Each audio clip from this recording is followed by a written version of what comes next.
आखिर कैसे एक दुष्ट राजा अपनी ही सुंदर पुत्री को देखकर उस पर फिदा हो गया और काम वासना में अंधा होकर उससे विवाह करने की ठानी।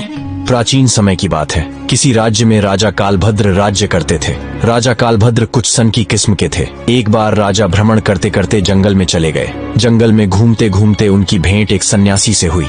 वह सन्यासी एक पाखंडी था। राजा साधु संतों पर बहुत भरोसा करते थे। उस सन्यासी को देखकर राजा के मन में कुछ जिज्ञासा उठी। राजा ने सन्यासी को अपना परिचय दिया और पूछने लगे, हे बाबा, आप बहुत ज्ञानी मालूम पढ़ते हैं। मेरी रानी इस समय गर्भवती है। मैं जानना चाहता हूँ कि उनकी कोख से पुत्र होगा या पुत्री। सन्यासी ने कहा, राजन, मैं यह तो नहीं जानता कि तुम्हारी रानी की कोख से पुत्र होगा या पुत्री, पर इतना जरूर कह सकता हूँ कि अगर तुम्हारी रानी ने किसी पुत्री को जन्म दिया तो तुम्हारा सर्वनाश हो जाएगा। सन्यासी की यह बात सुनकर राजा बड़ा भयभीत हो गया। सोचने लगे कि अगर मेरी रानी ने किसी पुत्री को जन्म दे दिया तो मैं कहीं का नहीं रहूंगा। यह सब सुनकर राजा महल की ओर चल दिया। अब इस बात से राजा को बेटी के नाम से नफरत होने लगी। वह तुरंत महल वापस लौट आए। महल आकर उन्होंने अपनी रानी से आकर यह बात कही कि हमारे घर में भूल कर भी पुत्री का जन्म नहीं होना चाहिए। अगर हमारे घर में पुत्री पैदा हुई तो मैं तुम्हें जान से मार दूंगा और उस पुत्री को भी मार डालूंगा।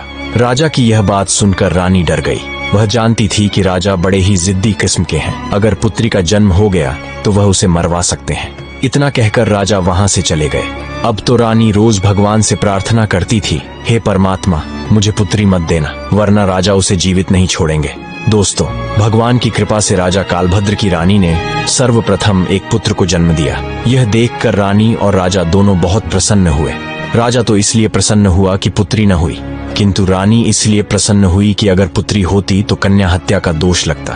अब ऐसे ही और कुछ दिन बीतते रहे। कुछ समय बाद रानी ने फिर से गर्भ धारण किया।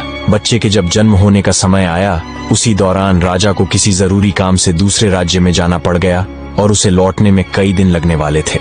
जाने से पहले राजा ने अपनी रानी से कहा था, यदि तुम्हारी गर्भ से बेटी का जन्म हो तो उसे मरवा देना, मैं बेटी की सूरत नहीं देखना चाहता। यह सब कहकर राजा चला गया था, लेकिन इसी दौरान रानी ने एक पुत्री को जन्म दिया। इस बात का डर वही हो गया। बेटी को देखकर रानी घबराई। सोचने लगी कि राजा के आदेश के अनुसार बेटी की हत्या करनी पड़ेगी।